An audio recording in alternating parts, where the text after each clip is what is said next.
Hello bachcho, let's read the question. The question is two identical capacitors are charged individually to different potentials and are disconnected from the source.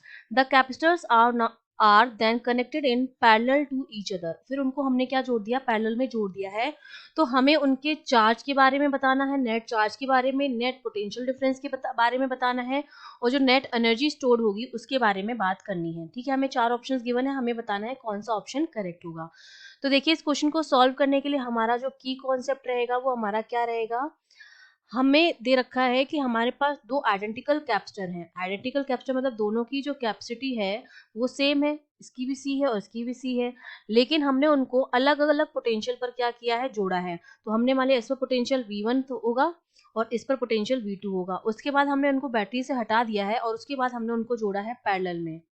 ठीक है, इस तरह से हमने उनको parallel में क्या कर दिया, कनेक्ट कर दिया है. ठीक है, ये मेरा C था, इस पर पोटेंशियल V1 था और ये मेरा दूसरा C था और इस पर पोटेंशियल V2 था.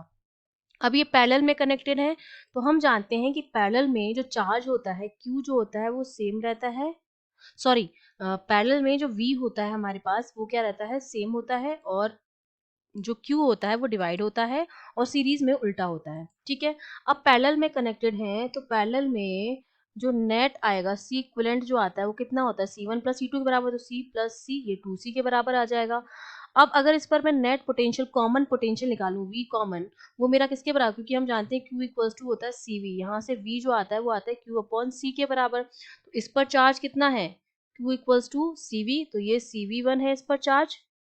ठीक है, इसको Q1 नाम देते हैं. और इस पर जो चार्ज है वो कितना है, CV2 है. तो कॉमन पोटेंशियल कितना आ जाएगा, CV1 plus CV2 upon net, ये भी इक्विवेलेंट आएगा और ये भी टोटल आता है. तो C इक्विवेलेंट कितना है, 2C के बराबर, तो ये कितना आ गया, V1 प्लस V2 अपॉन 2 के बराबर. ठीक है, कॉमन इतना आ गया.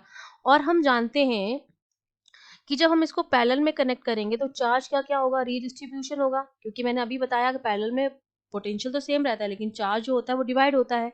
तो चार्ज क्या होगा, उसका रीडिस्ट्रीब्यूशन होगा. और जब चार्ज का रीडिस्ट्रीब्यूशन होता है, चार्ज मूव कर रहा है, तो क्या होता है, इस प्रोसेस में हीटिंग इफेक्ट अकर होगा, हीटिंग इफेक्ट होगा. और हीटिंग इफेक्ट हो रहा है, दैट सिंपली मीन्स क्या होगा, हीट लॉस होगी. हीट लॉस होगी, इसका मतलब जो इनिशियल एनर्जी जो भी स्टोर की होगी वो क्या होगी, यू फाइनल जो मेरी आएगी वो यू इनिशियल से क्या आएगी, कम आएगी, क्योंकि कुछ एनर्जी जो हो गई वो हमारी क्या हो गई, हीट लॉस में चली गई, बाहर चली गई. तो इनिशियल जो भी होगी और फाइनल जो आएगी वो इनिशियल से क्या आएगी, कम आएगी. क्यों, रीजन हमारा क्या हो जाएगा, हीटिंग इफेक्ट. और हीटिंग इफेक्ट क्यों हो रहा है, चार्ज के रीडिस्ट्रीब्यूशन की वजह से. हम जानते हैं कि चार्ज का रीडिस्ट्रीब्यूशन तो हो रहा है, लेकिन हम जानते हैं कि चार्ज मेरा क्या रहता है, कंजर्व रहता है. ठीक है, तो मतलब मेरा जो नेट चार्ज रहेगा वो क्या रहेगा, वो सेम रहेगा, इक्वल रहेगा, जो कि मेरा बराबर आएगा दोनों पर चार्जेस के सम के. सपोज इस पे मैंने मान लिया Q1 है, इस पर Q2 है, तो नेट चार्ज जो होगा वो दोनों के सम के बराबर आएगा, क्योंकि चार्ज मेरा क्या रहता है, कंजर्व रहता है. तो देखिए फर्स्ट ऑप्शन में हमसे कहा जा रहा है net charge is less than the sum of individual charges. तो ये तो गलत हो गया, क्योंकि चार्ज कंजर्व रहता है तो चार्ज में किसी तरह का कोई लेस नहीं होगा, ना तो घटेगा ना बढ़ेगा. बी में कह रखा है net charge equals to the sum of initial charge. तो ये ऑप्शन हमारा बिल्कुल करेक्ट हो गया, बी ऑप्शन करेक्ट हो गया.